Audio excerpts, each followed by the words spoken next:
Gaura Haribo, Haribo, Haribo, Gaura Haribo.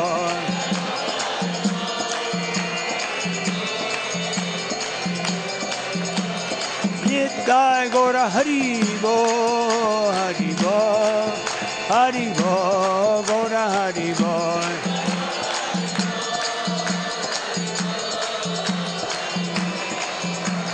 Jaya Jaya Prabhupada, Prabhupada, Prabhupada, Jaya Prabhupada.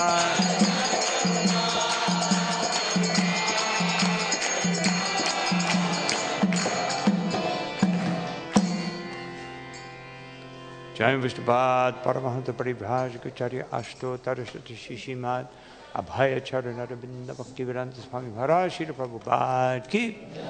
Jai Nityalila Vishnu Vishnupad Ashto Tarasati Shishimad, Srila Bhakti Siddhanta Saraswati Goswami Maharaj Thakur Prabhupada ki. Ananta Koti Vaishnava Bindi ki. Namacharya Srila Haridas Thakur ki.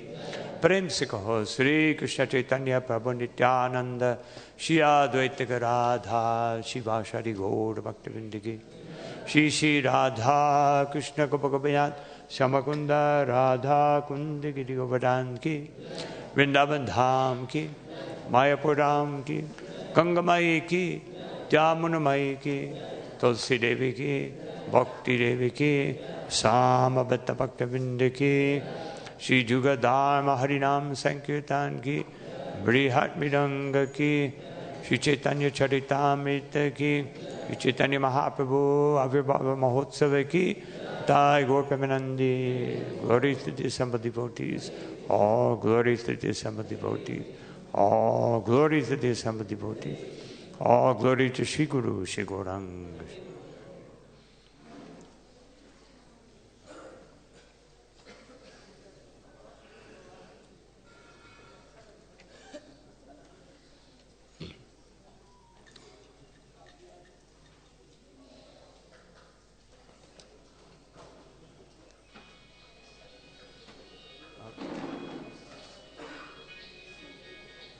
Going to do a translation or something? Translate in the back.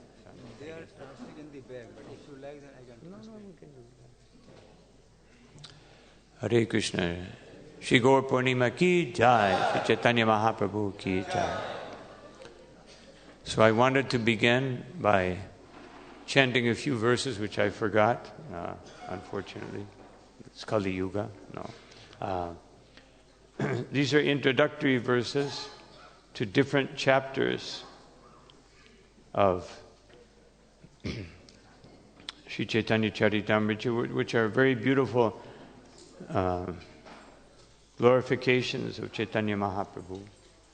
So I thought I would read 3 of them, and very important ones. The first one is Adi Lila, the 3rd chapter, text number 1. Shri Chaitanya Prabhum Bande Yatpat Padashraya Birdhyata Sangrinantya Karurbrata Agya Siddhanta Sanmanim. I offer my respectful obeisances to Sri Chaitanya Mahaprabhu. By the potency of the shelter of his lotus feet, even a fool can collect valuable jewels from the conclusive truth of the minds of the revealed scriptures. Very beautiful verse. And another one from Adi Lila, 14th chapter,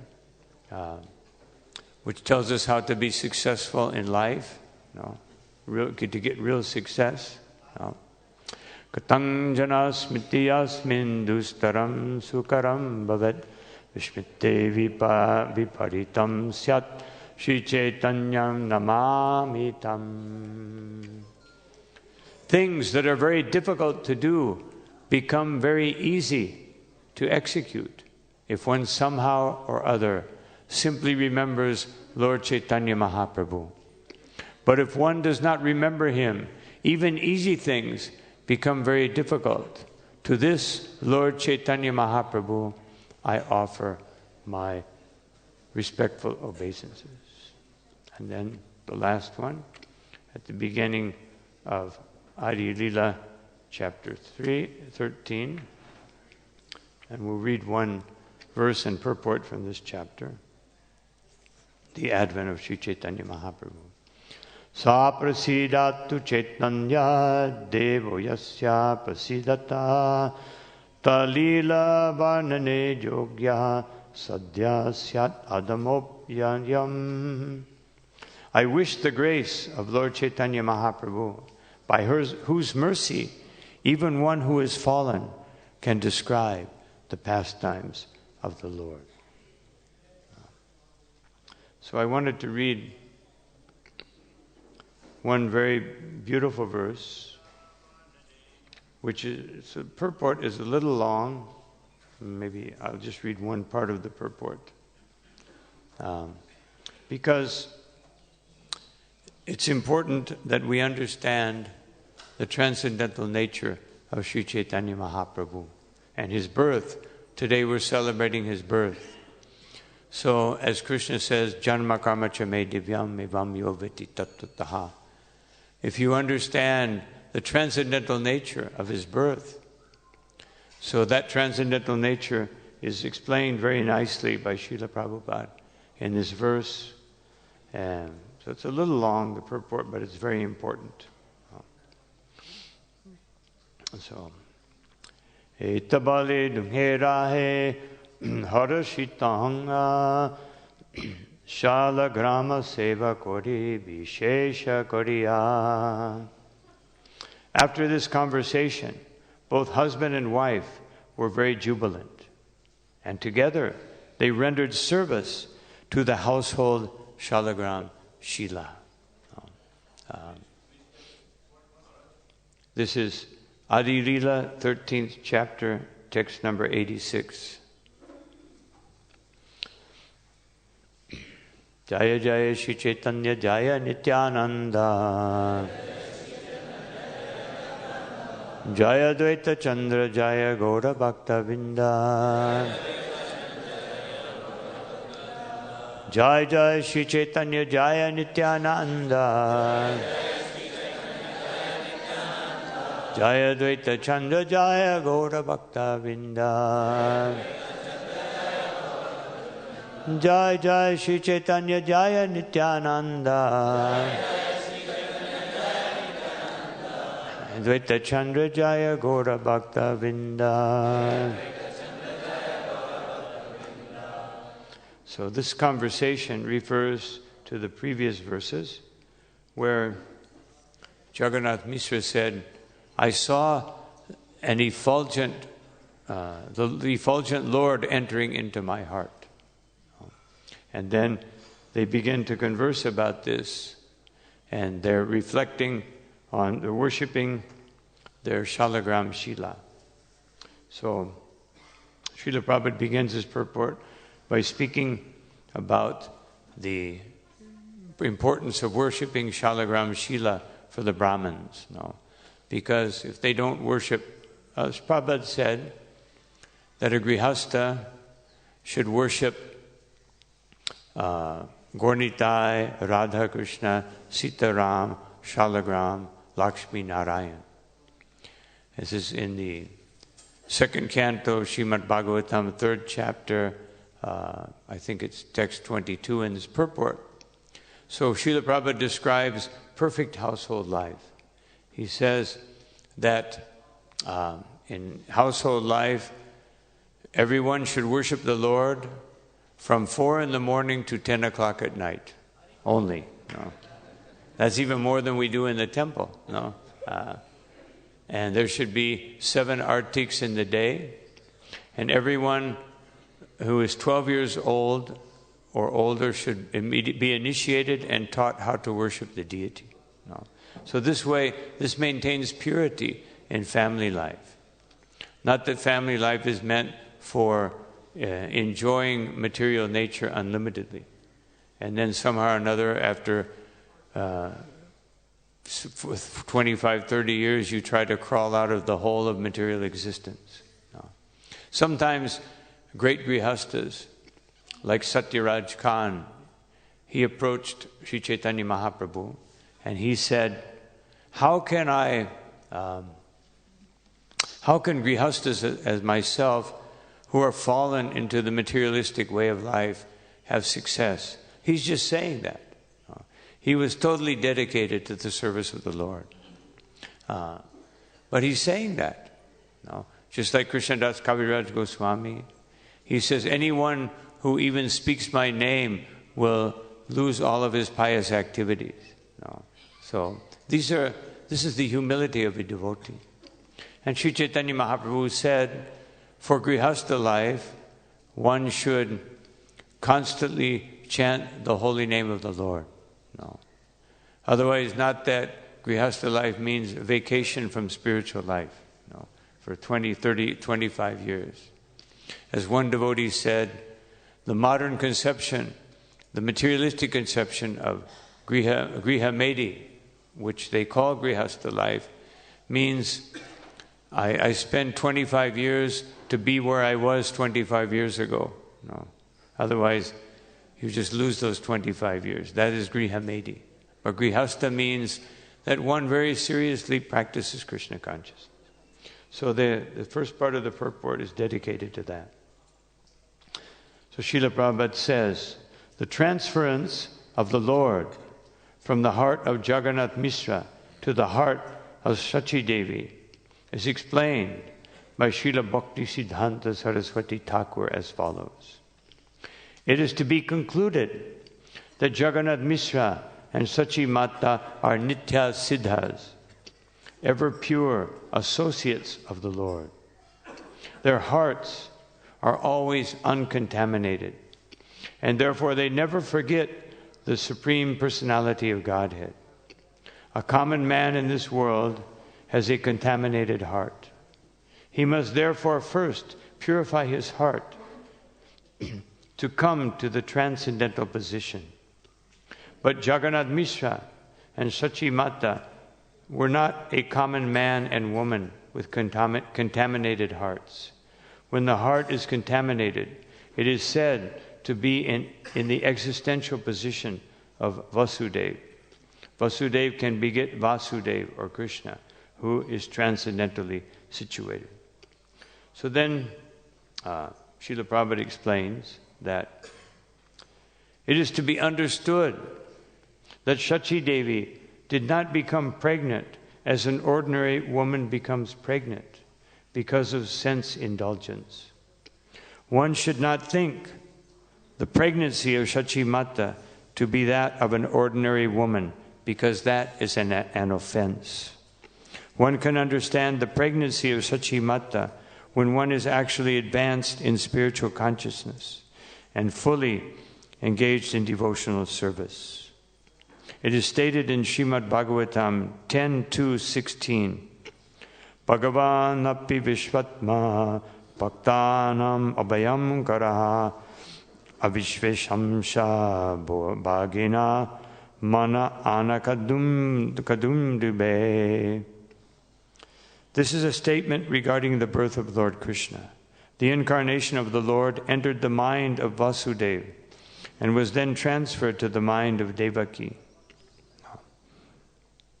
Sridhar Swami gives the following annotation. There was no question of seminal discharge necessary for the birth of an ordinary human being.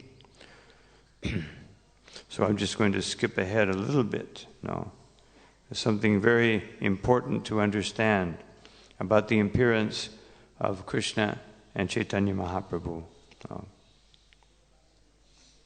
That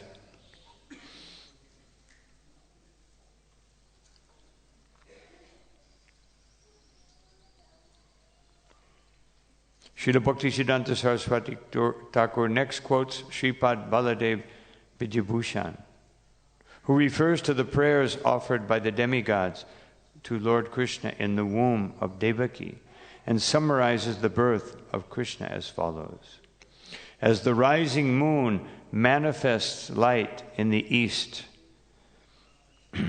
so Devaki, who was always situated on the transcendental platform, having been initiated in the Krishna mantra by Vasudeva, the son of Shurasena, kept Krishna within her heart.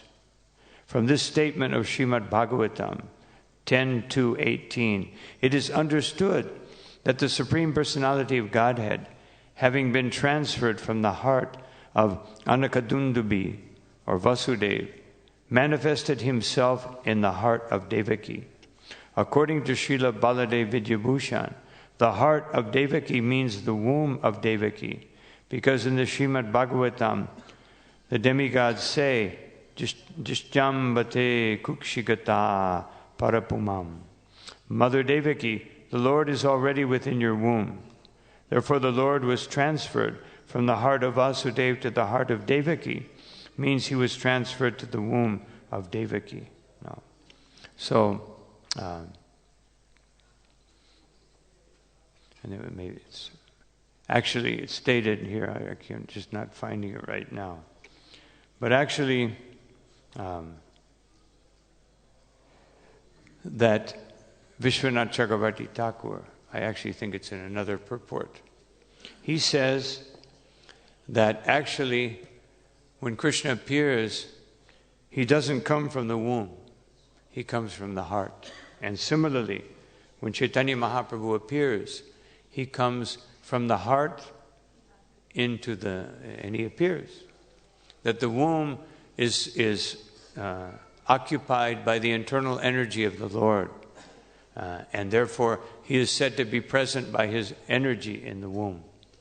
So I wanted to state this because this is the nature of the appearance of the Supreme Personality of Godhead. There's nothing ordinary about it. Janma karma chame divyam. His birth and his activities are transcendental. And therefore mundane wranglers, as Srila Prabhupada would say, they always misinterpret everything. And they try to make the Lord mundane. Srila Prabhupada said in Kali Yuga, the divine becomes mundane and the mundane becomes divine. No. One time I was sitting with a Christian preacher in the airport waiting for a flight, and he was sitting with his wife like this. No, so he asked me why I'm dressed like this, and I asked him, "Why are you dressed like that?" No. Yeah. So then we started talking about religion, spirituality, and he said, "So does that color mean anything?" I said, "Yes, it means I'm a celibate monk." And he said, "Oh, celibacy is not good." No. He said, "Just like my wife and I, we are bound in spirituality." No. And of course, marriage should be spiritual. But he was interpreting the mundane relationship of man and woman to be divine. No. And then they take the Lila of Krishna, unscrupulous persons, and they try to make that mundane so that they can participate also. Imitation Krishna, imitation rasa dance, and go to hell. So,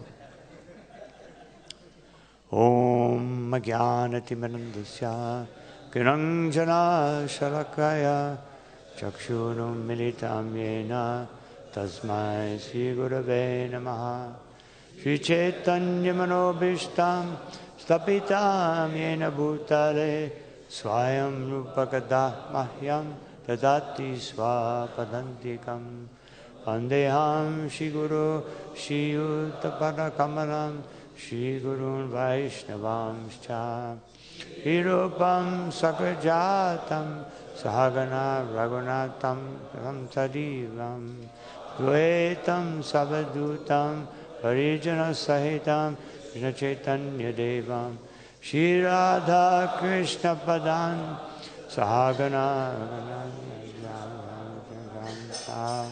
Hey Krishna Karuna Sindhu Dinabandho Jagatpate Gopesha Gopikarada Rapta Kanchana Gaurangi Radhe Vindavaneshwari Vishabhanu Sutadevi pranamami Hari Priye. Kripa Sindhu Bhevacha Patitanam Pavanebhyo Vaishnavebhyo Namo Namaha. Shri Krishna Chaitanya Prabhu Nityananda Shri Advaita Gadadhar Shivasari Gaur Bhaktivinda. Hare Krishna, Krishna Krishna, Hare Hare, Hare Rama, Rama Rama, Hare Hare. Namo Vishnu Padaya, Krishna Prestaya Bhutale, Srimati Bhakti Vedanta Swami Niti Namane. Namaste Saraswati Deve, Gauravani Vacharine, Nirvishesha Shunyavadi Pastyatya Deshatarine. So, to understand the birth of Sri Chaitanya Mahaprabhu, there are many reasons why he was born, why he came to this world. So we'll discuss a few of those reasons. First of all, the external reason, and then the internal reason. Because Chaitanya Mahaprabhu, although that was most intimate for him, was his internal reason. Just like for us, whatever our most cherished desire is, then that becomes the main point in our life. So his main internal purpose was to experience the sentiments of Srimati Radharani. But we'll talk about that a little later. But he did not make that the first thing in his life. The first thing in his life, he taught us that the first thing you do is execute your duty. So what was his duty? As the avatar for Kali Yuga, his duty was to bring the holy name. But he enhanced that duty by Namo Mahabhadanyaya Krishna Prema Pradayate Krishnaya Krishna Chaitanya Namane Gauritvishe Namaha. Krishna Prema Pradayate. He gave Krishna Prema. He didn't just give the holy name. In other Kali Yugas, the holy name is given, but they don't get the same degree of Krishna Prema as Sri Chaitanya Mahaprabhu. They may get Prema in Dasya Ras. But to get Prema in Madhurya Ras, Vatsalya Ras, or Sakya Ras, that is the special gift of Sri Chaitanya Mahaprabhu. So, it's stated in Caitanya-caritāmṛta that Krishna, after leaving this world and going back to the spiritual world, he began to contemplate. As Srila Prabhupada said, maybe only 300 people could really understand Krishna, besides his eternal associates, of course. They all understood Krishna. But maybe 300 for, not very many people really understood Krishna. In the battlefield of Kurukshetra, Srila Prabhupada said that everyone achieved sarupya. Everyone achieved Vaikuntha because of Krishna's presence. But they didn't understand Krishna. They were just fortunate to be there. And Krishna being there, the Pandavas being there, Bhishma being there, they were benefited. But very few people could. So Krishna was contemplating that people now, they're worshiping me in awe and reverence. He was contemplating in Kali Yuga, even the best of people who are actually situated in devotional service, they can only come to the platform of awe and reverence. They cannot fully understand my Lila, my pastimes. Therefore, let me again appear, and myself, I want to explain these pastimes. But Krishna arranges his Lila so that there appears to be history. Although there is no history. Krishna exists eternally. Shri Radha Krishna exists eternally. Sri Chaitanya Mahaprabhu exists eternally. But Krishna arranges his Lila according to eternal time, meaning that every day in the spiritual world there appears to be different events happening. But actually, it is all eternal. It is all happening simultaneously, both in the spiritual world and in the material world. Krishna is going from one planet to another, from one universe to another. Just like the sun, we see it comes, when we see it comes on the horizon, goes over Delhi, goes to Bombay, goes to Middle East, but the sun is always there. So Krishna is always there performing his Nitya Lila and his Nirmitya Lila, meaning in each universe at different times, but always at some universe. So there, that was one reason. He wanted to bless everyone with the understanding of the full significance of Prema Pumarto Mahan, that the full understanding of Krishna Prema. Another reason why Lord Chaitanya Mahaprabhu appeared, and this is considered the main reason, it's in both in Chaitanya Bhagavad and Caitanya-caritāmṛta, it is expressed that the main reason that Krishna came was because at that time, just before his appearance, in Navadvip, there were so many learned people, so many Brahmins. They were so learned, but only a handful of devotees who were actually sent by Chaitanya Mahaprabhu to appear before him. Shri Haridas Thakur, Advaita Acharya, Jagannath Mishra, Sachi Devi, Acharya Ratna, Upendra Mishra, the father of Jagannath Mishra. They all came. They're eternal associates of the Lord. So they came and Advaita Acharya, he was having kirtan in his house every day. And sometimes Srivas Thakur, he would have kirtan because he lived a long ways away from Advaita Acharya. So, but they were very sad because they were feeling so blissful. And then they would go out and no one would pay attention. On the contrary, they were thinking, these poor Vaishnavas, they're chanting Krishna's name, but they have no money. Well, Krishna's not giving them anything. They should learn to worship Durga and just see how opulent we are. And they're crying all night long. Sometimes people, especially in Kolavecha Sridhar, people would hear him chanting the holy name all night, and they were thinking, oh, he's hungry. Because he's so poor, he's hungry.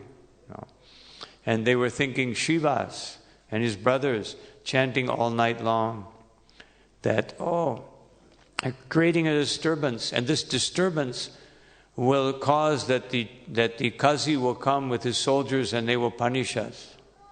And therefore all the Brahmins got together. But the real reason was that they were envious. They were thinking that these Vaishnavas, they're giving something for free, and we're charging. We're charging for something less, and they're giving free for something more, and therefore they will put us out of business. The Brahmin business. And so, all kinds of different external motives. They gathered together and they started criticizing Srivas and his brothers. And then they said that if they don't stop this chanting, they came to Srivas, if you don't stop this chanting, we're going to break your house and throw it in the Ganga. And when Advaita Acharya heard this, he said, this is the limit. I am going to call Krishna. And then his devotee said, but you are the Lord. Why don't you stop this? He said, only Krishna can stop this. Even I cannot, I am not powerful enough. So I will call Krishna. And if he doesn't come, I will take my chakra and I will kill all these infidels, all these materialistic people. So then Advaitacharya, he sat down, and he was contemplating, how will I achieve this? How will I bring Krishna? And so he remembered one verse, which I will recite. Tulasi dalamatrena chalasya chulakena cha vinikrite swam atmanam bhaktebhyo bhaktavatsalah. He remembered this verse. Sri Krishna is very affectionate toward his devotees. And he sells himself to the devotee who offers him merely a tulsi leaf and palm full of water. Advaitacharya considered the meaning of this verse in this way. Not finding any way to repay the debt he owes to one who offers him a tulsi leaf and water, Lord Krishna thinks, there is no wealth in my possession that is equal to a tulsi leaf and water. Thus, the Lord liquidates his debt by offering himself to his devotee. Considering in this way, the Acharya began worshipping the Lord. So Advaitacharya, he took, not only did he take tulsi leaves, he took tulsi manjaris and Ganga jal, and he offered to the Lord. And by that offering, he said, now the Lord is indebted to me, he has to come. And both Krishnadas Kaviraj Goswami and Vrindavan Das Thakur, they say, this is the main reason why the Lord appeared. Actually, later on, in the pastimes of Sri Chaitanya Mahaprabhu, when Advaitacharya, he was constantly frustrated because Lord Chaitanya would always treat him as a superior, and he wanted to be his servant. So he tried. One time, the Lord fainted, and Advaitacharya grabbed his lotus feet and rubbed them on his head and cleaned his lotus feet with his hands. Because Lord Chaitanya, sometimes he would be unconscious for 15, 20 minutes. And then the Lord woke up and he said, someone has taken my bhakti. And Advaita said, yes, I am that thief. I have taken away your... because you're the Supreme Person. And since you're not giving it to me, I have to take it like a thief. And then the Lord said, in my previous life, I was a cowherd boy. So now I have been born in a Brahmin family and I'm just trying to redeem myself. I'm trying to become purified. And you take away this opportunity. And then Lord Chaitanya grabbed his lotus feet. Actually, Advaitacharya tried to grab Lord Chaitanya's feet, but Lord Chaitanya was stronger. He grabbed Advaita's lotus. So he was frustrated. Then again, he did the same thing. But the Lord, this time, he was very frustrated. And he said that, you have stolen away my ecstasy. And then Advaitacharya said, yes, you give your mercy to an ordinary oil miller or an ordinary gardener, but to Advaita and to Srivas, you will not give it. Just like Prataparudra said to Lord Chaitanya. He said, he will give his mercy to anyone except one King Prataparudra. Anyone else is eligible. So then Advaita, he said, so therefore I will take it by force. You cannot stop me. And Lord Chaitanya ran out of the house, jumped in the Ganga, and Haridas and Nityananda pulled him out, and Lord Chaitanya said, what have you done? I've lost my devotional service. What is the use of maintaining this life? Anyway, it's a long story, but then Advaita, after that, Lord Chaitanya chastised him, and he was happy. But then Lord Chaitanya again said, you are my master. So he thought, What can I do? No. What can I do? I will teach Mayavad philosophy. No. That way, I'm sure that Lord Chaitanya will chastise me very severely. So he began to preach, Brahmavadi philosophy, Mayavad philosophy. He would say things like, Krishna, don't put your faith in Krishna. Sometimes he lies. No. Sometimes he cheats. No. Put your faith in Brahman. Brahman will take you to the highest level. No. So when Lord Chaitanya heard this, he went with Nityananda Prabhu and he practically broke down the door of Advaita Acharya and he grabbed him by his chadar, started shaking him. And he said, why are you doing this? And he threw him on the ground. Malini and Sita Thakurani were saying, he's an old man, be careful. Be gentle with him, And he started slapping him, not hard, slapping gently, And he said, I was sleeping on the ocean of milk, very peacefully. And then you brought me here to this material world. You said that you wanted me to come here and preach devotional service. And now you're denying devotional service. And then he slapped him a little more. And Advaita Acharya was blissful. He said, finally the Lord has chastised me. Now I am your servant. And then they both got up and embraced and danced and kirtan. So the point is, this was Advaita's plea for the Lord coming was very, very important. But there are other reasons. Another reason was that Narada Muni, at the beginning of Kali Yuga, he's Trikalagya. So he could see that Kali Yuga, he saw into the future that Kali Yuga would become so degraded. So he descended into the beginning of Kali Yuga. He descended and he was playing his veena and he was chanting. But no one would listen. No one would pay attention. Everyone would just go about their business. So he became very morose. How will these people be saved in Kali Yuga? So then he's decided, I have to speak to Krishna. So he went to Dwarka in the spiritual world. And just at that time, Krishna was arriving at the palace of Rukmini, who personally was cleaning the room where Krishna would come. She had many servants, but for the service of the Lord, even though one may be very opulent, one may have so many qualities, but one should be a simple servant. As Chaitanya Mahaprabhu prayed to Lord Jagannath, he said, Naham vipro nacha narapatir, that whole verse, that I am not Brahman, Kshatriya, Vaishya, Shudra, Brahmachari, Grihastha, Vanaprastha Sannyas. I am Gopipatu Parakamalayor Dasa Dasa Anudasa.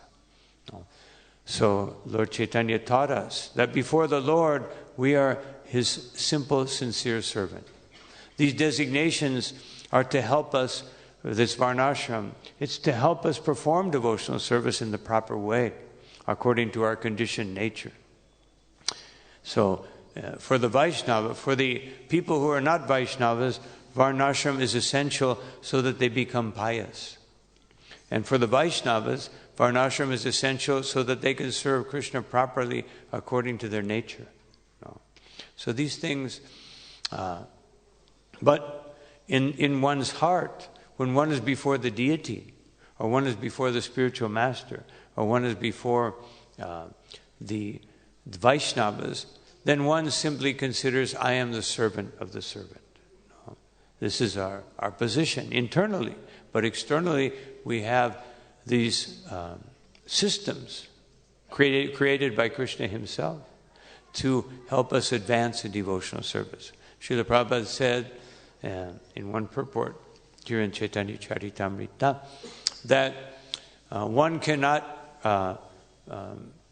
frivolously or one cannot try to achieve Krishna prema artificially. One has to perform regulated devotional service. And then when one's service, regulated devotional service means one is practicing to become a pure devotee. And then when one becomes a pure devotee, then you can experience Krishna prema. Otherwise, you will become a sahajya. So Krishna came and Rukmini began to bathe his feet. But then she began to cry, and Krishna said, "Why are you crying? What is wrong? I thought you would be happy to see me. Should I go away? Are you remembering the time when I was jokingly chastised you? Why are you crying?" And she said, "Why I'm crying, you don't understand. You don't understand the power of your lotus feet. How the Shakti that is there in those lotus feet that bring everyone to your shelter, that bring bliss to the hearts of the devotees. Only Radharani understands this perfectly." So Krishna was intrigued. Something I don't understand? Everything I know. Aham sarvasya prabhavo mata sarvam pravartate. Everything is coming from me. All knowledge is coming from me. How can I not understand? She said, "No, this you cannot understand. This only Srimati Radharani understands." So then Krishna thought, I must accept the sentiments of Radharani. And right at that moment when he was thinking like that, yes, I will come in the future with those sentiments. Narada Muni came, he arrived. And of course Rukmini stood up, received him, and Krishna, "Why are you so sad? Why are you looking morose?" And he said, "I just saw the effects of Kali Yuga. No one will worship you, my Lord. How will we save the fallen? I was chanting your glories. No one was interested. What will we do?" And Lord Chaitanya, Krishna said, "No, I am going to come in a very special mood of my own devotee."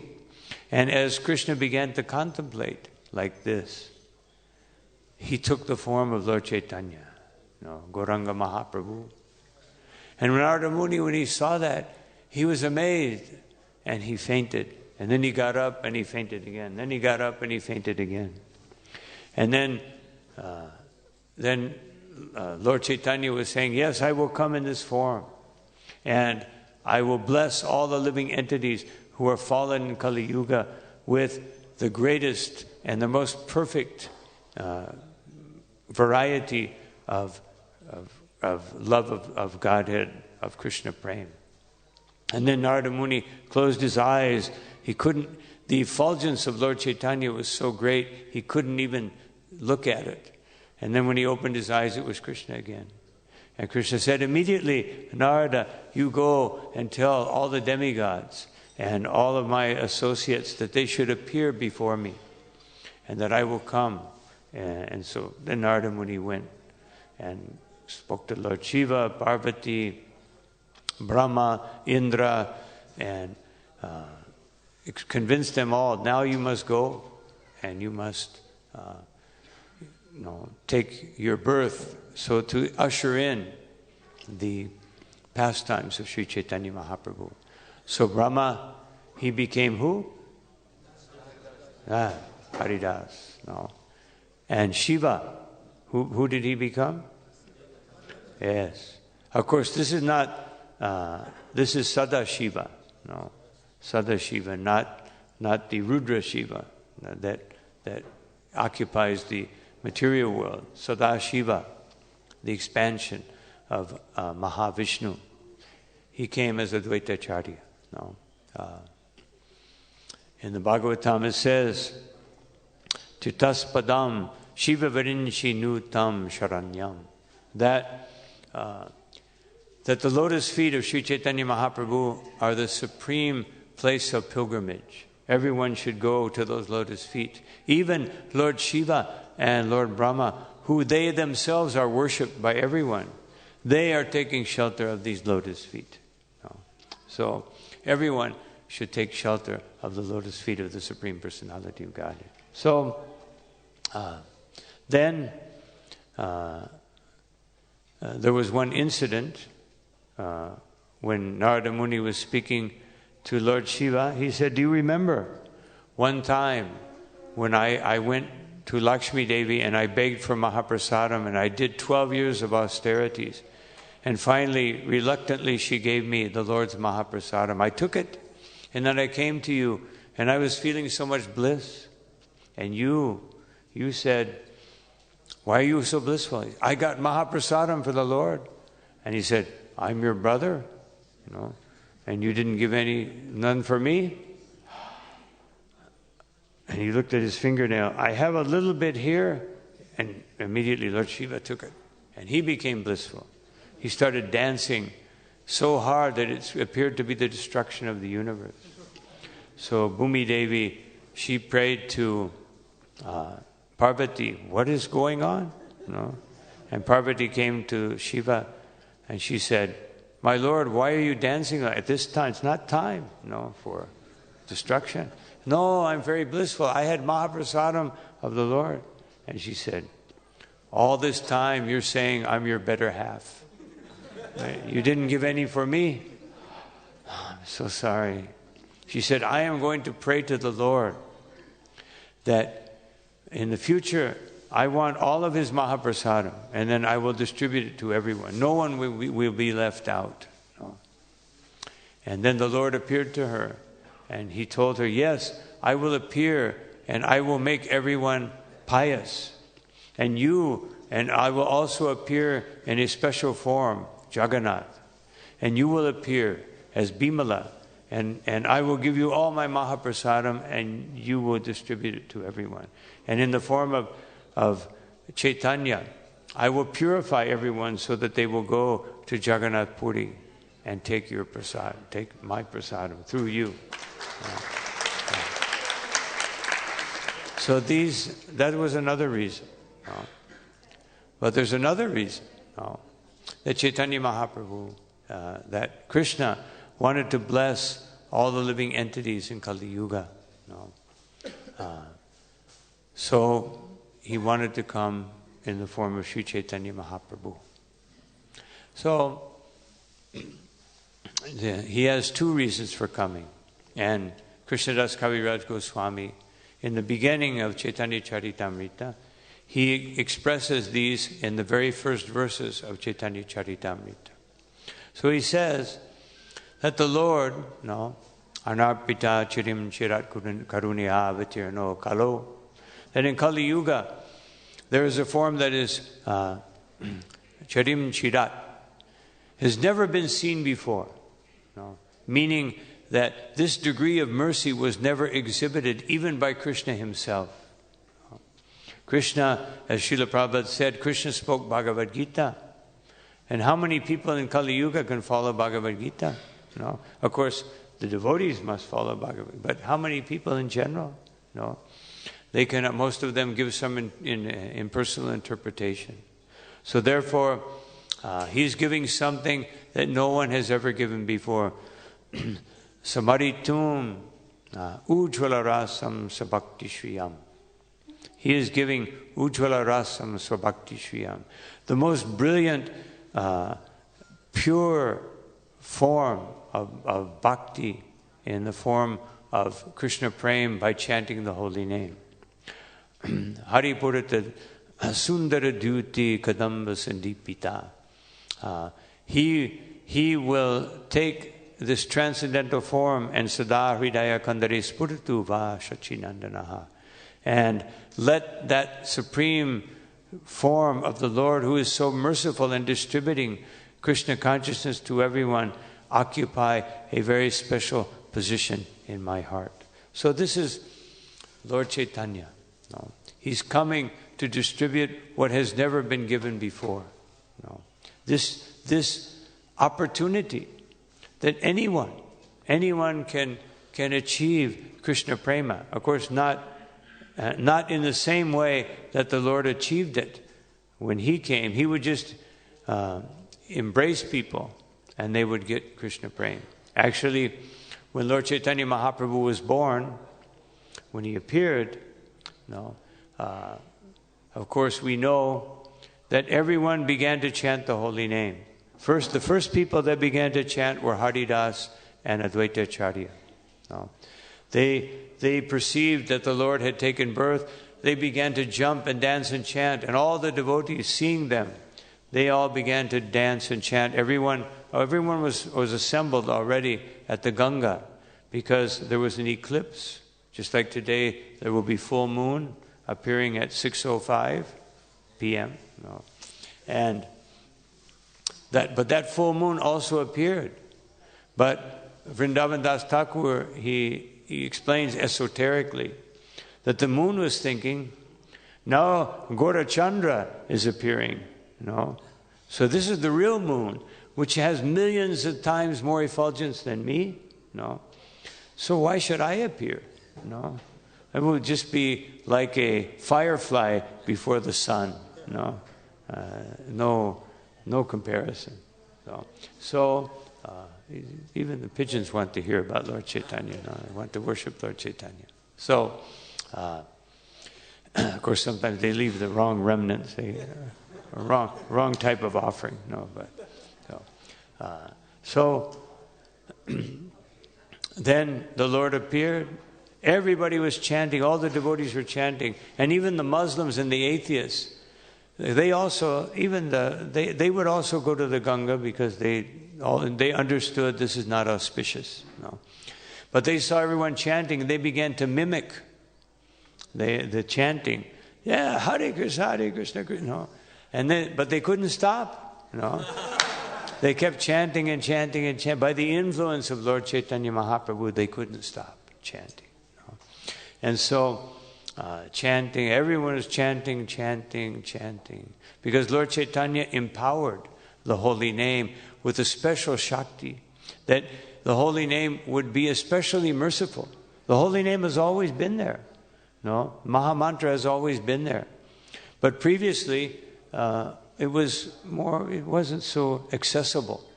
So now, by Lord Chaitanya's mercy, that the holy name became accessible to everyone. And then, with Lord Chaitanya, he appeared, and he blessed everyone, first by the holy name, and then, after he was born, Nilambar Chakravarti, he started to do his horoscope. And he was looking at the horoscope, and the more he began to interpret the horoscope, he said, I cannot understand this horoscope.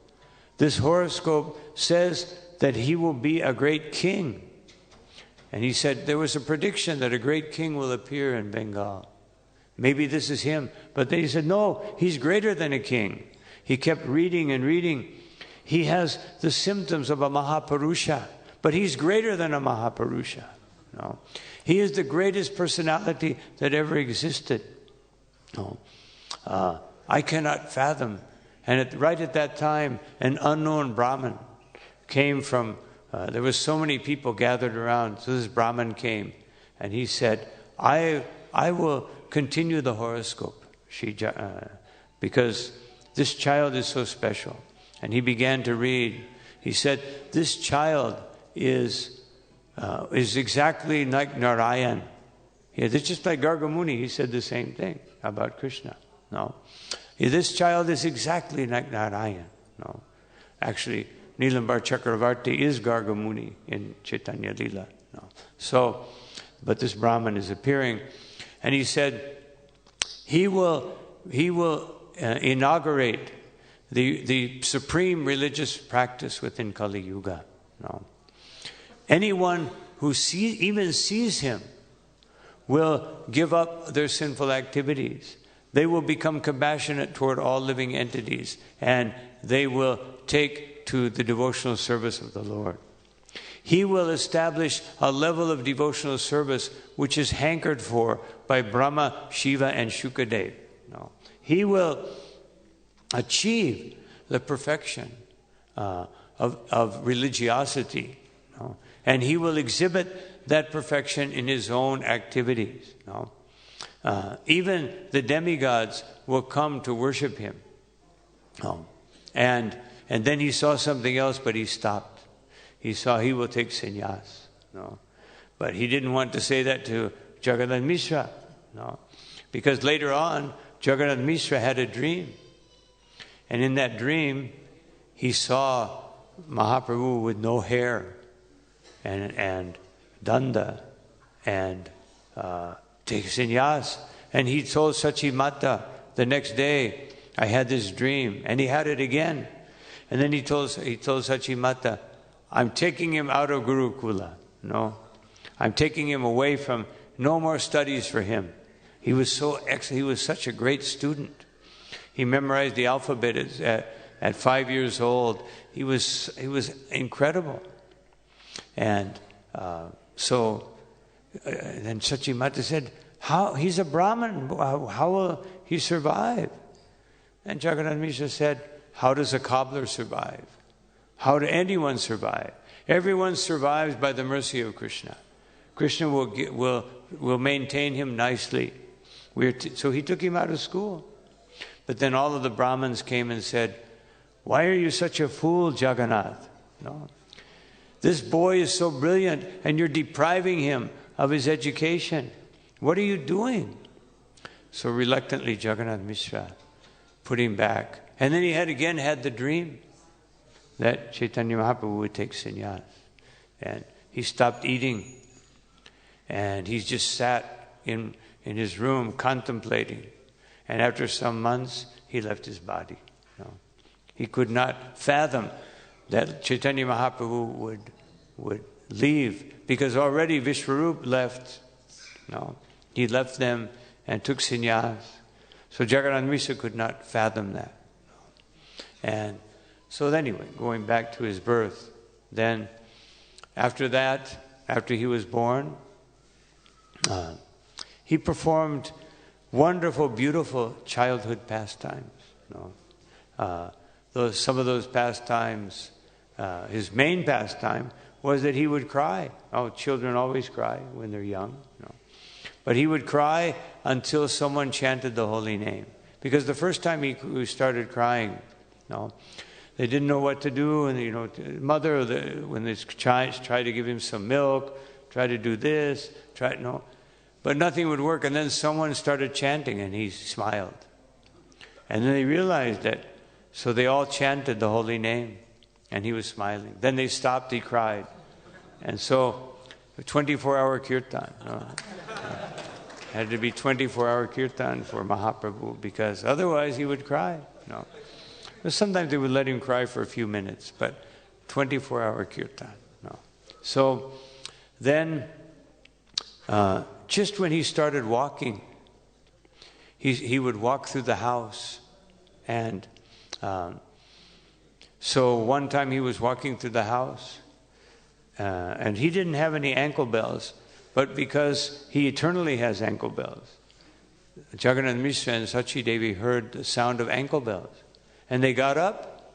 They said, "What is that? Who has ankle bells?"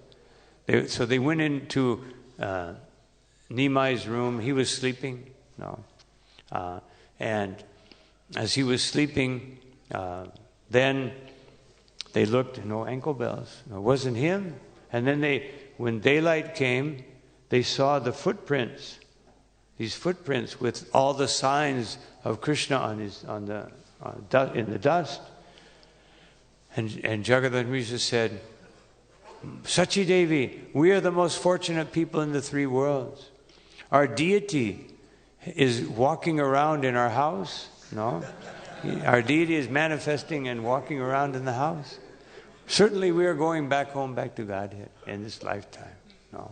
So when Chaitanya Mahaprabhu was born, Sita Thakurani gave him the name Nimai, because the neem tree protects one against ghosts.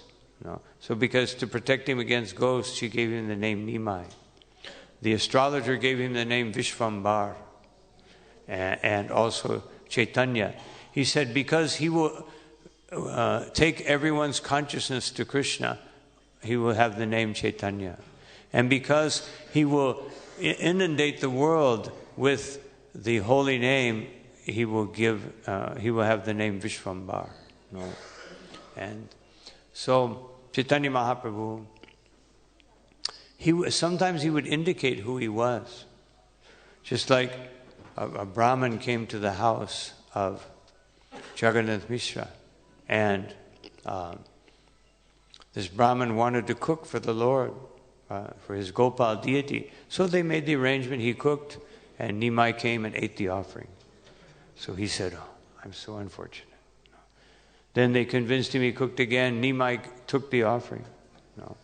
And in the meantime, everyone had taken him away.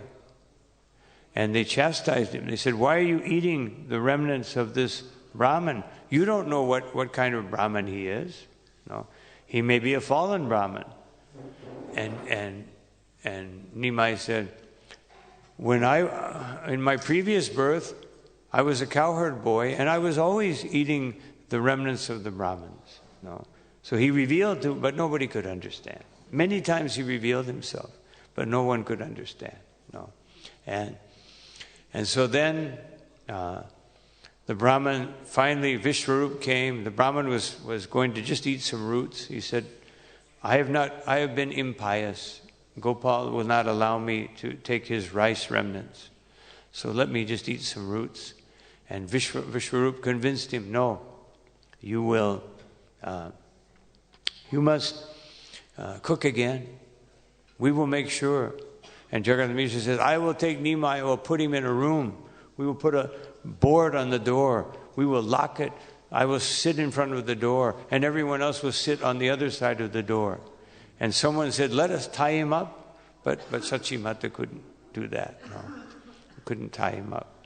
So the Brahmin, it was very late at night, maybe like 2, 3 in the morning. No. So he started his offering this time, and he looked, and there was Nimai. I said, what are you doing? And he said, you're calling me. No, you're calling Gopal with your Gopal mantra, so I'm coming. No. And so the Brahmin was completely confused. Then Nimai smiled, he turned around, he walked over to the Brahmin, and he assumed two forearm forms. He showed the Brahmin 8 arms. The first time he had the 4 symbols of Vishnu, and then in the 4 arms appeared 2 arms playing the flute, 1 arm with butter, and 1 arm with a herding stick. No, and the Brahmin, he fainted, unconscious. Then he looked again, he fainted again. Then he looked again, and he said, my dear Brahmin, you used to come to the house of Nanda Maharaj, and I would give you rice. No, and so now you are giving me rice, and this is our pastime eternally. No, you are giving me rice, I'm eating it, I'm giving you rice. No, but I have disclosed this to you, don't tell anyone, or I will kill you. No, the Brahmin, no. Okay, no, and so then everyone woke up, and they saw Nimai. They said, oh, no, it's okay. My offering is complete. Gopal has taken the offering. No. Of course, Gopal never got to eat. The deity never got to eat. But he got to eat through Chaitanya Mahaprabhu. No. And so then the Brahmin thought, let me tell everyone, who is their son? Who is this boy? But then he remembered, he will kill me. Better I stay here in Navadvip and I come and see him every day. So he stayed for 3 months, and every day he would come and he would feed Nimai and he would take his remnants. So these are some of there are many, many, many, many pastimes. Just one pastime I'll mention because it's so wonderful. That when Nimai was a little boy, he was with his friends. And so there was a litter of puppies. So they saw these puppies, and so we said, we will all take a puppy. And so they said, Nimai, you go first. So Nimai picked one. He said, you picked the most beautiful one. Well, you told me to go first. No?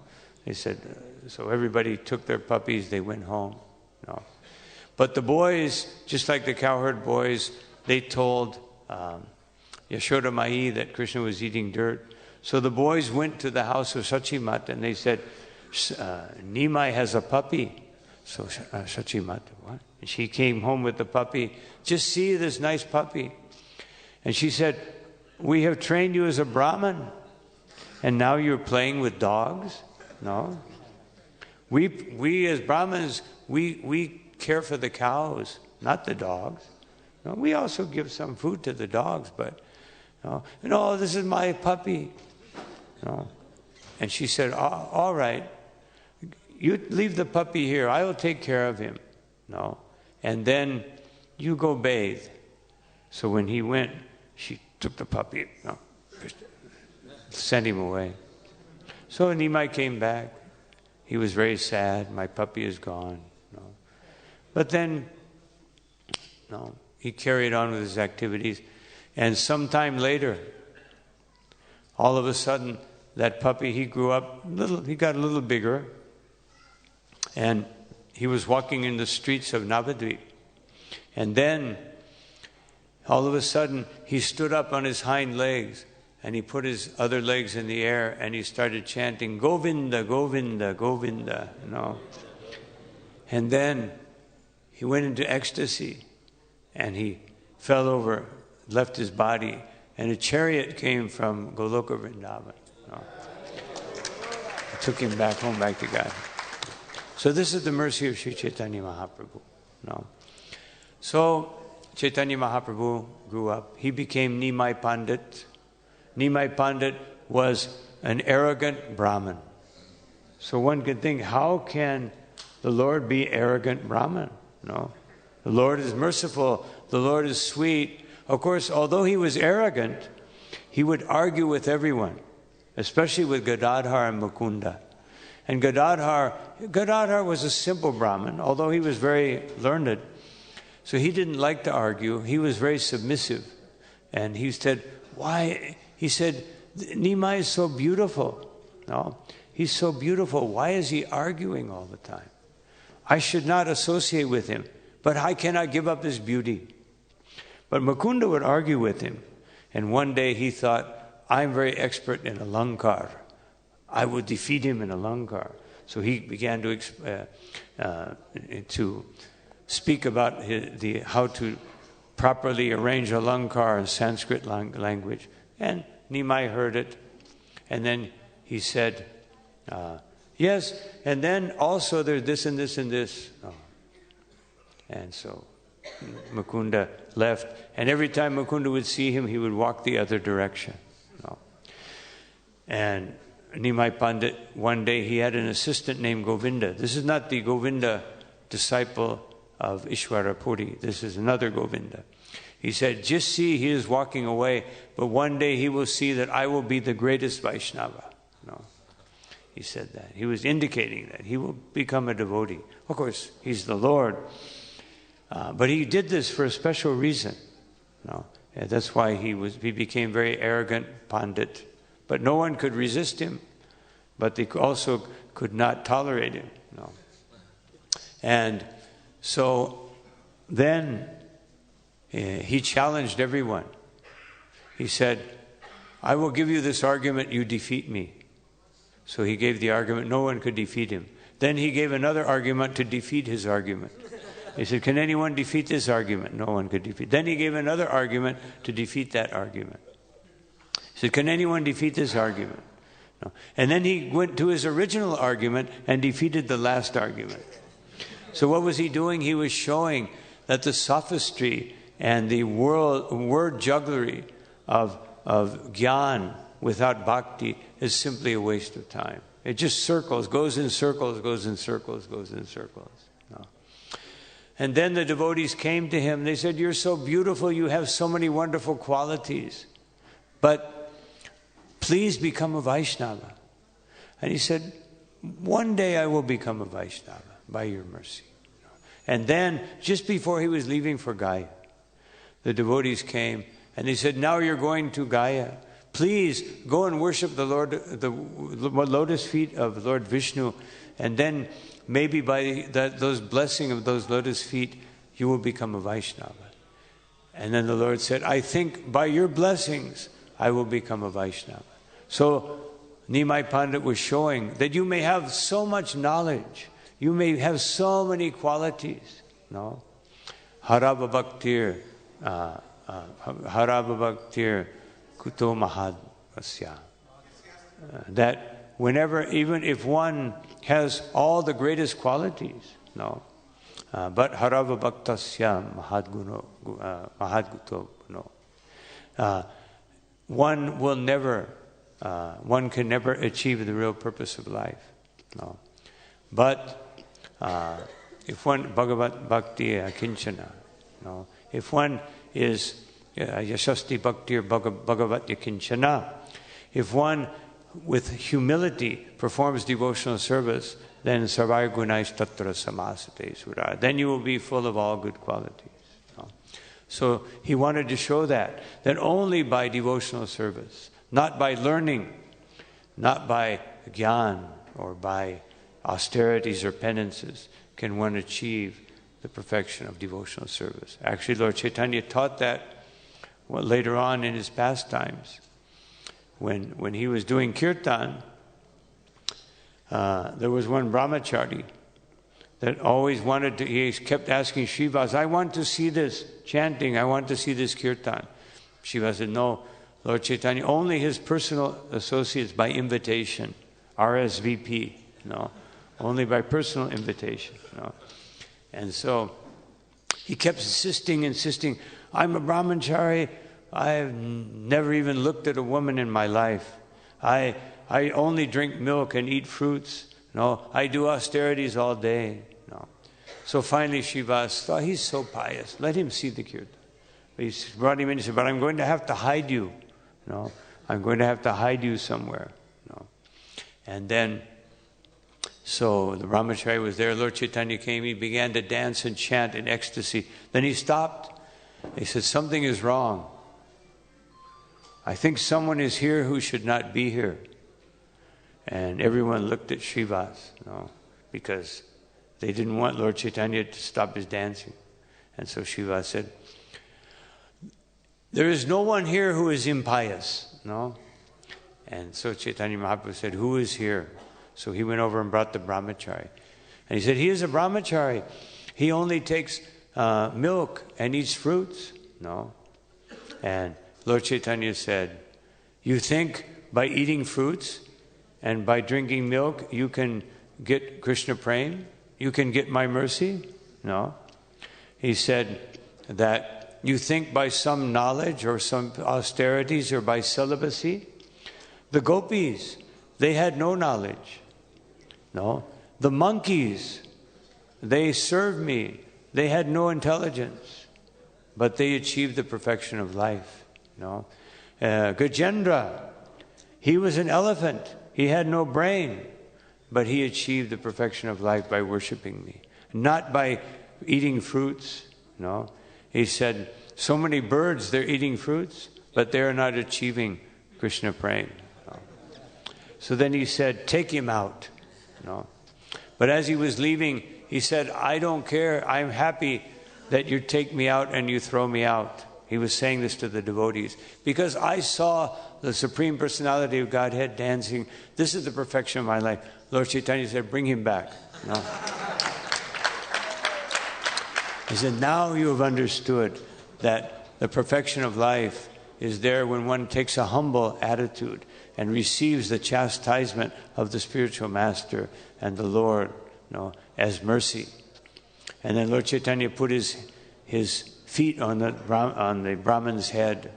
He said, now you will be imbued with devotional service. And all of the devotees bowed down to the Brahman. They were very happy. Sometimes if we're conditioned, if we're envious, we see some devotee getting some mercy. Oh, he's more advanced than me. I hope that something happens to him, so that I can be the most advanced devotee. But the devotees of Lord Chaitanya were very happy to see someone get the mercy of Lord Chaitanya. So, Nimai Pandit went to Gaya, and he worshipped the feet of Lord Vishnu. he listened to the Brahmins chanting the glories of Krishna. And then he saw Ishwarapuri. He remembered Ishwarapuri. He had previously seen him in Navadvip. Ishwarapuri wrote a book called Sri Krishna Vijay. And he asked Lord Chaitanya, please correct this book for me. You're a great scholar, so maybe there's some fault. And he said, there can be no fault in a great devotee. Even though he was Nimai Pandit, when he saw a great devotee like that, he was very submissive. And he said, a great devotee like you can never commit any fault. And he said, well, anyway, you take the book and you correct it. So every day he would speak from that book to Gadadhar Pandit, who was in ecstasy. So Lord Chaitanya said, well, actually, I did find one fault. You are using the Atmanpedi form, which means the benefit for oneself. You should use the Parasmaipadi form, which means benefit for everyone. So Ishwarapuri said, okay. So he went. Then the next day, he came back and he said, actually, I'm going to use the Atmanpedi. And Lord Chaitanya accepted the correction of his devotee. That he always is submissive to his devotee. And also he showed that for a superior, because externally speaking, Ishwarapuri was he was the disciple of Madhavendra Puri, and he was going to become his spiritual master, so he accepted his chastisement. So then he met Ishwarapuri, and Ishwarapuri came by. One day he was cooking, and the Lord offered him the rice. And he said, I cannot take it. There's only enough for one person. Let us divide it. He said, no, I'll cook again. And while he was talking to Ishwarapuri, Lakshmi Devi came and cooked more rice for Lord Chaitanya. And then Lord Chaitanya said, you are a disciple of Madhavendra Puri. You are the most pure personality. I want initiation from you. And Ishwarapuri said, you are the Supreme Personality of Godhead. No. How can I initiate you? But if you give me that order, I have to do it. So he said. So he initiated. Then he came back full of transcendental bliss, and he began his Sankirtan movement with his devotees. This was a very important lesson for us, because Lord Chaitanya showed that before you can actually preach Krishna consciousness, there has to be Shravanam, Kirtanam, Vishnu Shmaranam. You have to learn Krishna consciousness. Jarita Katari Kaha Krishnu Badesh. Lord Chaitanya said, as much as you have learned about Krishna, then you can give it to others. But you can't give to others something that you don't have. So therefore, we need to hear the Srimad Bhagavatam and Bhagavad Gita every day, so that we can worship the Supreme Lord properly. And then we can do the Sankirtan. So first he prepared his devotees by ecstatic kirtans. And then he did the first kirtan. The first big kirtan. Where was it? Chandkazi's house. So, because he also wanted to show that kirtan is meant for purifying even the most fallen. Even everyone will become a recipient.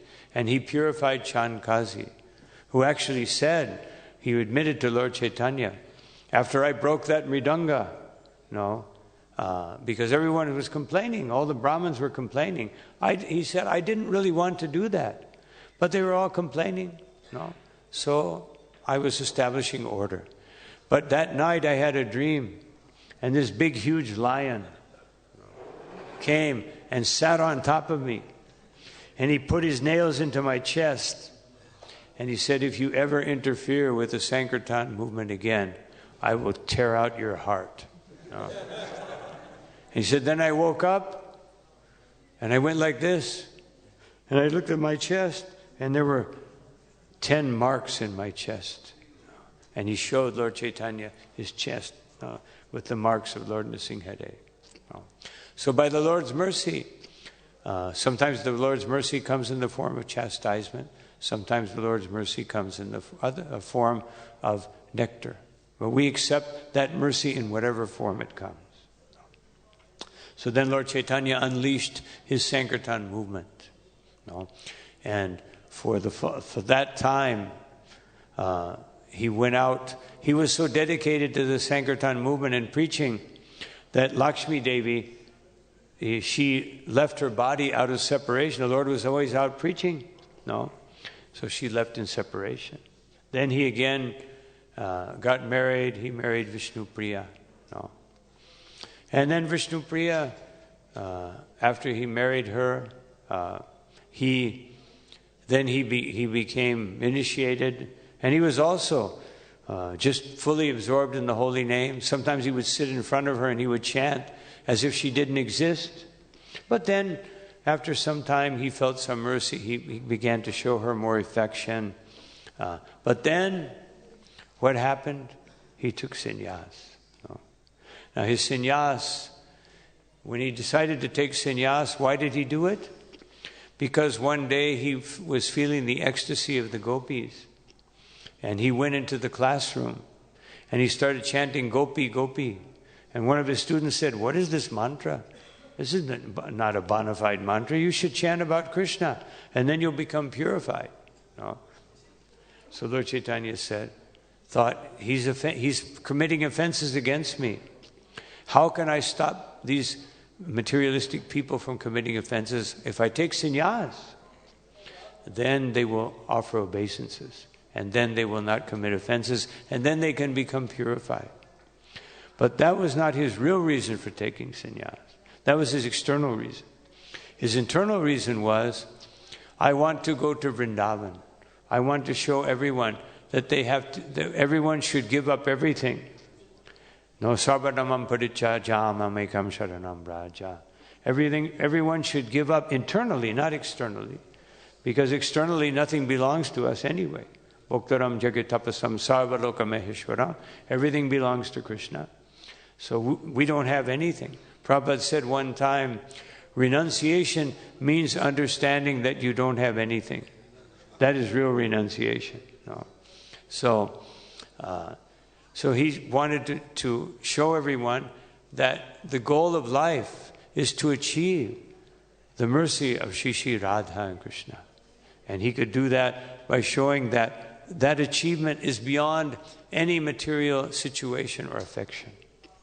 And he said, by taking sannyas, as long as I remain here, I will be bound by family life, my responsibilities.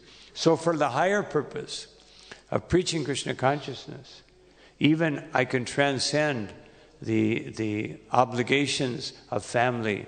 And so he did that. He took sannyas. Of course, his taking sannyas was a pitiable situation for Sachi Devi. When Nityananda Prabhu heard that he was taking sannyas, he thought, how can I look at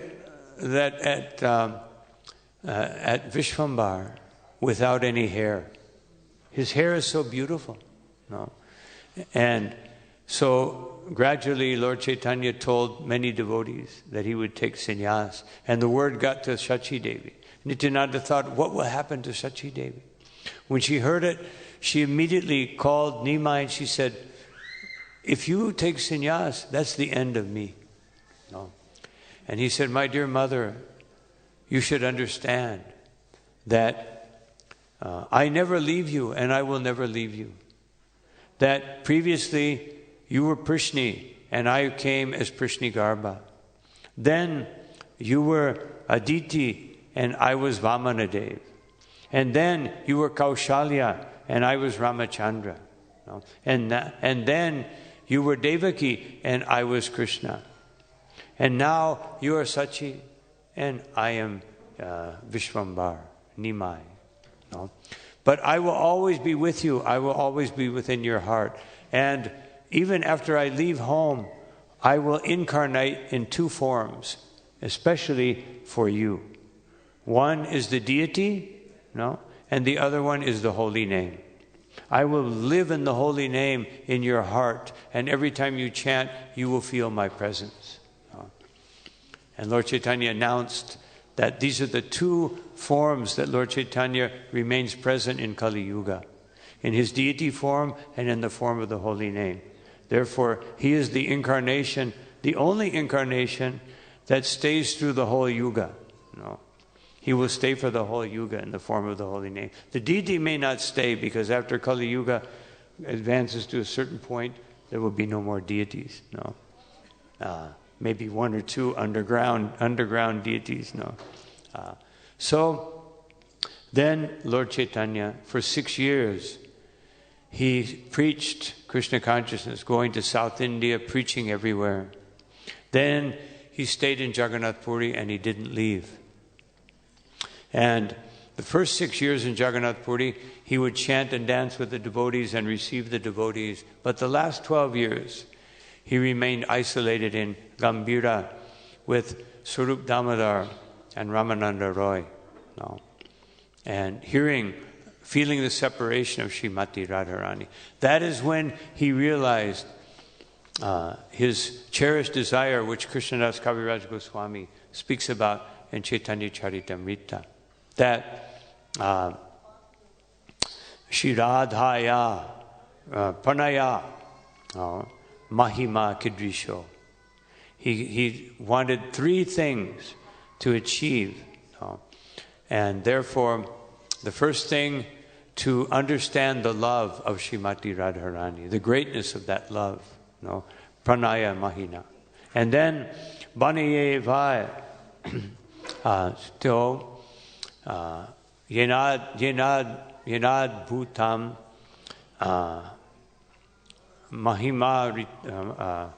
Mahimamrita. That then, to understand the sweetness of the love of Srimati Radharani. And then, Va Madiya Shokyam Chasya Mad Anubhavata Kidrisham. And then to feel the happiness that Radharani feels when she sees the sweetness of Krishna. And to feel that happiness. Beti Lobhi, Yat Bhavad Bhi, Chamramani Satchigarbha Sindho Harindu. And therefore he appeared just like the moon appearing on the horizon of the moon of the womb of Shachi Devi. So that was his internal reason. 3 things. Understand the love of Radharani, the sweetness that Radharani feels seeing the sweetness of Krishna, and the happiness that she gets from that sweetness. That was his internal reason. So he realized that internal reason for 12 years while residing in Gambhira in Jagannath Puri. And at the end of his pastime, even while just close to the end, just a few months before he left this world, because Lord Chaitanya also knew that there would be the sahaja tendency. So therefore Lord Chaitanya began to discuss with Ramananda Roy and Swarup Damodar the Dhruva Lila and Prahlad Lila. For 2 months he spoke just on Dhruva and showing that all the Bhagavatam, the whole Bhagavatam is the same nectar. Not that we should jump to the 10th canto, not that we should try to imitate Sri Chaitanya Mahaprabhu and become sahajas. And of course we know 13 different, now there's probably more than 13. In Bhaktivinoda Thakur's time there were 13 apa-sampradayas, now there's hundreds. And we all always have to be careful that we don't make Iskcon an apa-sampradaya.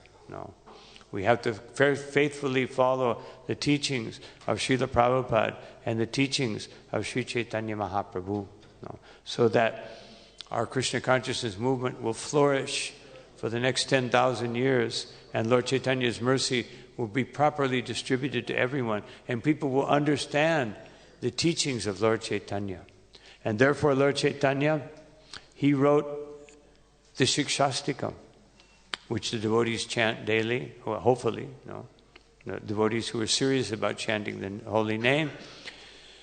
And he left the whole body of his teachings to be explained and written down and elucidated by the parampara, by Rupa Goswami, Sanatana Goswami, Jiva Goswami, and all of our acharyas. They took the teachings of Chaitanya Mahaprabhu. He spoke especially to Rupa and Sanatan, and he spoke very intimately to Swarup Damodar, who wrote down these notes, and those notes were given to Raghunath Das Goswami, and Raghunath Das Goswami composed very, very intimate writings about Srimati Radharani, Vilapa Kushmandali, and so all of these things were coming from Chaitanya Mahaprabhu, but he wanted his devotees to take the credit. So here in Caitanya-caritāmṛta, just to conclude, it says that Lord Chaitanya Mahaprabhu delivered the whole world. So Srila Prabhupada in his purport, he says, how did he deliver the whole world? He only preached in India. How did he deliver the whole world? Because that delivery process will go on throughout Kali Yuga, through this Sankirtan movement. So therefore, Sri Chaitanya Mahaprabhu gave this nectarian responsibility, just like Krishna gave Arjuna the credit, and Ramachandra gave Hanuman the credit of going to Lanka and giving the message to Sita, saving her life. He actually saved her life. And so the Lord always gives the credit. He gave the credit of teaching the holy name to Haridas Thakur. He gave the credit of the understanding of Radha and Krishna to Ramananda Roy. And he gave the credit, and he's giving the credit. He wants to give the credit of giving this Sankirtan movement and saving the whole universe. Srila Prabhupada said, first we will save this planet, and then gradually this movement will spread to the whole universe. This is Srila Prabhupada's prediction.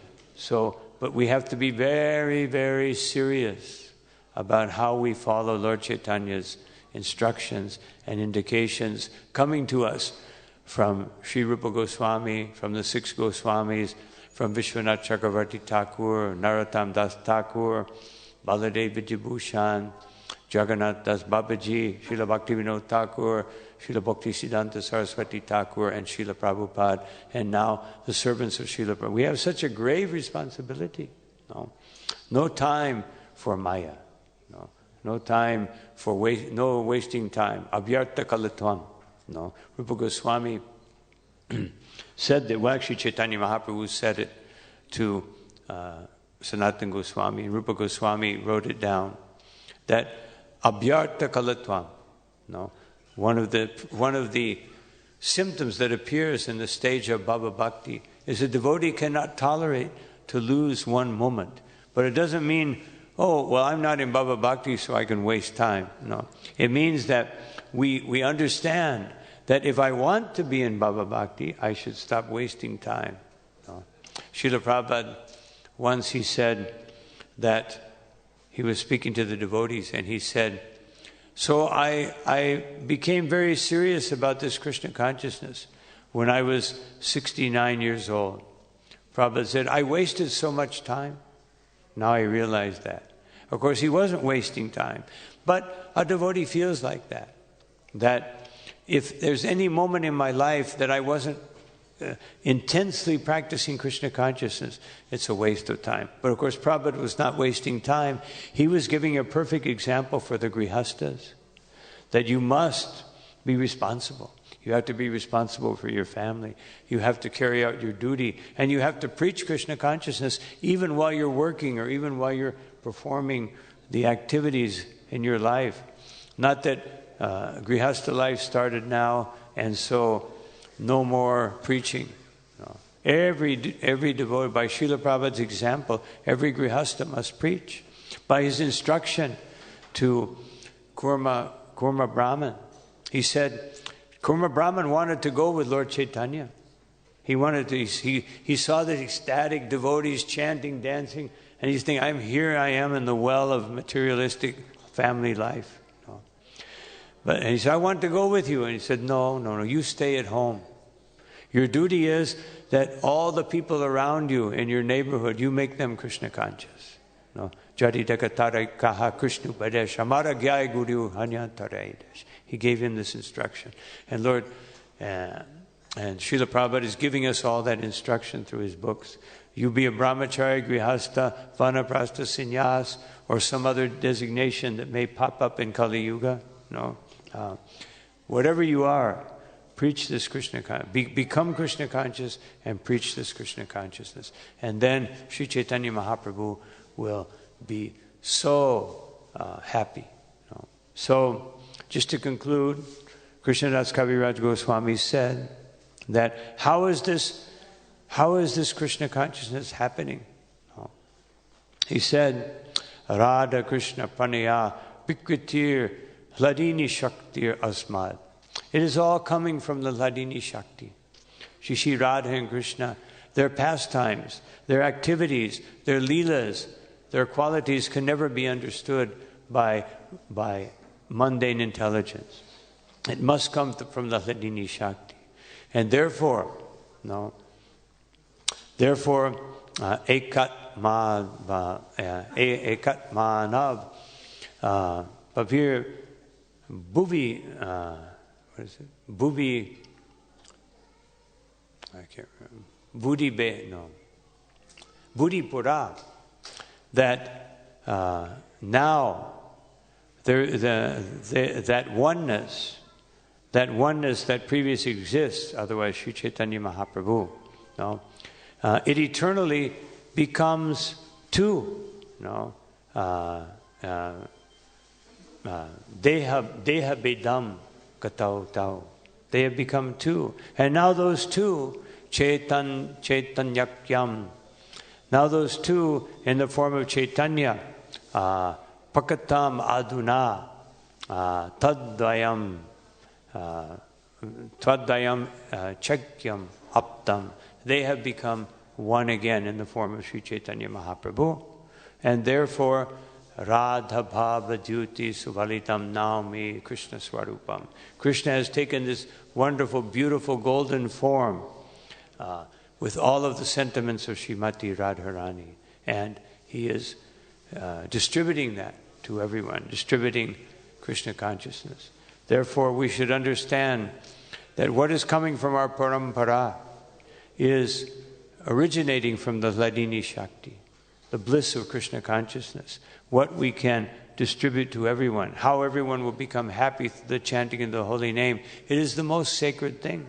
And therefore we have to keep our hearts very sacred, very pure, by the association of devotees, by the chanting of the holy name, by hearing the Bhagavatam, by sanctifying our homes, and by worshipping the deity in Tulsi Devi. If we do this, then Krishna consciousness will certainly spread all over the world. So these are some thoughts on this Gaur Purnima day. I'll stop here. Any question, comment? Hare Krishna, Maharaj. Hare Krishna. Thank you. You told many pastimes. So one point is there in Chaitanya Bhagavad, when Jagannath Mishra stopped the education of Lord Chaitanya. At that time, Lord Chaitanya was very out of etiquette, he followed. He could not resist his father, and according to his order, he has to stop the education. And now he started committing so many mischiefs, and he wanted that the complaint should come to Jagannath Mishra that your son is doing these kinds of mischiefs. So he was doing so many mischiefs, and he was revealing himself so that they can understand that, this is son of Jagannath Mishra committing. So he wanted more and more complaints should come to his father. And his father was, listening complaints, but he could not say anything, because he has this answer that if you do not educate me, then I don't know what is good, what is bad, what to do, what not to do. So Jagannath Mishra was tolerant, and he was he was just going in that way. Now Lord Chaitanya make one more point, another way. So he sat on the burnt pots, which were very blackish, and his whole body was becoming blackish. And Mother Sachi told that you are sitting in this unholy place. This is very contaminated place. So Nimai said, I don't know what to do, what not to do, because if you do not educate me, I do not know what to do, what not to do. So Mother Sachi was telling, come on, and you take bath. But Nimai was saying, no, I cannot. If you do not educate me, I will not stand up. So at that time, so many crowd was there, and everybody could understand that this is not the fault of this child. This child wants to be educated, and parents are not educating. Otherwise, everybody was thinking that this child is committing mischief and not going to the Gurukula. So everybody was thinking that this child, himself is not going to Gurukula, he is not reading or not getting educated. But now everybody could understand. Child wants to be educated and parents are not educated. Then everybody told Mother Sachi, which enemy has suggested you that you are not educating your child, and he wants to be educated. Otherwise, ordinarily, the child do not want to be educated. They do not want to go to school, and parents are forcibly sending. And this is a special case. This child wants to be educated. So why are you not educating him? Then Jagannath Mishra was not at that time in the house. So then Mother Sachi forcibly took him and went to the Ganges and bathed Nimai. And then when Jagannath Mishra came back in the house, then Mother Sachi told that this boy is very much unsatisfied and we have to educate. And so many people were forcing us that you should educate your child. And then those people, the friends of Lord Jagannath Mishra, they came to Jagannath Mishra. This is the case. We did not know that your child wants to be educated and you are not educating him.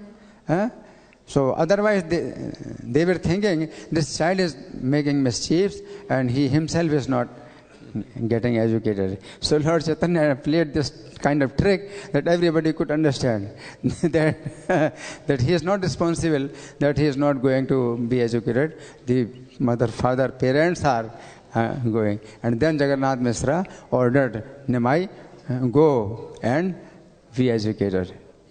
Hari Bol.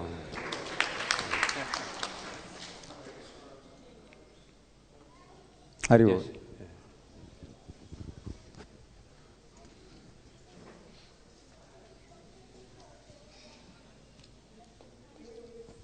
Hare Krishna, grateful Maharaj. It was truly mercy from your end. A complete ringside view of Caitanya-caritāmṛta. Thank you very much. We went through the whole book. My question, Maharaj, is there is one pastime that we hear about Advaita Acharya and Srivas Thakur starting Chaitanya Nam Sankirtan. And then Srivas Thakur covering the sun and saying that no, you cannot really cover your glories. But I'm putting that in the context of modern day Iskcon. Because Mahaprabhu himself told us to chant the Hare Krishna Mahamantra. So we're doing Hare Krishna Mahamantra more. How much or more or less should we be doing like Nitai Gauranga and Jai Satchidananda? And is it right or is it wrong? What is the right principle to be applied? As far as chanting, Srila Prabhupada said mostly Mahamantra. There was one conversation between Prabhupada and Jayadvaita Maharaj, and some other devotees were there. So they were saying, so Srila Prabhupada in Kirtan, can we chant the songs of Bhaktivinoda Thakur? Prabhupada said, Shri Krishna Chaitanya Hare Krishna, They said, but what about, and somebody said some other song, Prabhupada said, Shri Krishna Chaitanya, Hare Krishna. So every time somebody said something, Prabhupada said, Shri Krishna Chaitanya, Hare Krishna. This is Prabhupada's indication. Of course, that's mostly speaking about kirtan in the temple. But of course, if we do Harinam or anything, we can chant some, Nitai Gauranga. But basically, we want people to chant, and most people won't understand Nitai Gauranga, or they won't understand, so many other songs. And so when we go on Harinam, the purpose is to give the blessing of Lord Chaitanya in the form of the holy name. And therefore we should concentrate on that. In a festival, we can chant so many different things. In temple, we can chant bhajans or in different events.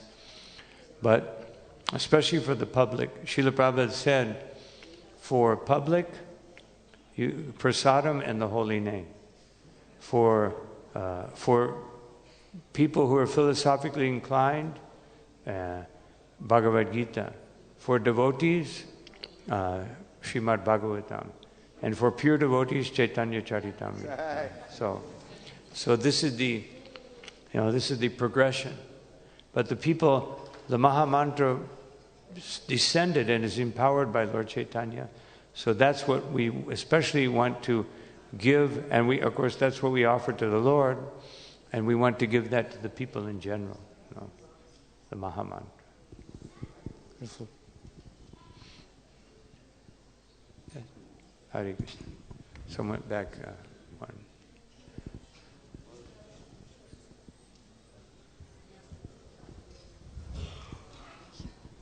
Hare Krishna Maharaj, thank you so much for your class. I was just wondering if you could say something about the significance of Lord Chaitanya being born on a lunar eclipse, if there's any deeper significance to that. About him, could you repeat that? So my question is if you could explain why Lord Chaitanya was born on a lunar eclipse, and if there's a deeper significance to that, Maharaj. I try to just not.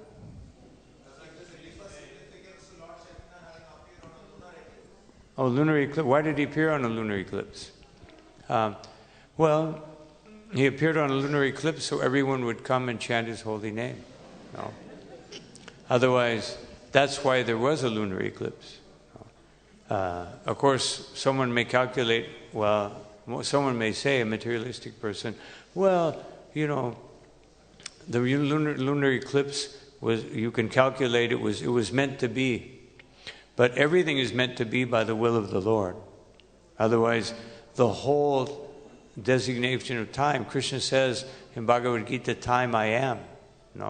So the whole plan of everything is done in such a way that the Lord's Lila will unfold. That's the whole purpose. The whole purpose is that people will come to Krishna consciousness. The whole purpose of the material world, to facilitate that those who want to be independent of Krishna can come to Krishna. So, but the purpose is that everyone would come to the Ganga, just like when Krishna wanted to meet the residents of Vrindavan, then he arranged that there would be an eclipse, and everyone went to Kurukshetra. And so, these things are arranged by the Lord, even though it may be astrologically calculated. If you look at history and you look how the moon and the sun, but all of that is ultimately arranged by Krishna for his own pastime. Of course, esoterically speaking, Vrindavan Das Thakur said that the moon thought, why should I appear today? When the real moon, the eternal moon, I'm just a temporary moon. You're giving a little bit of, you get moonlight you can barely see. Now the light of Gaura Chandra will illuminate the three worlds and illuminate everyone's heart. Therefore, what's the use of my being here and appearing. I was thinking maybe there was some connection between the esoteric point that you had mentioned about the moon and how she felt so insignificant. And thank you, Maharaj. Thank you.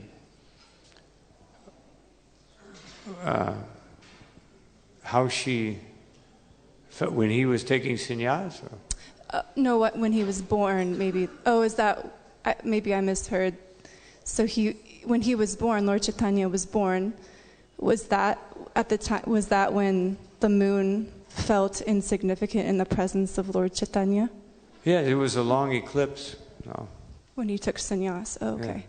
Yeah. When he took sannyas.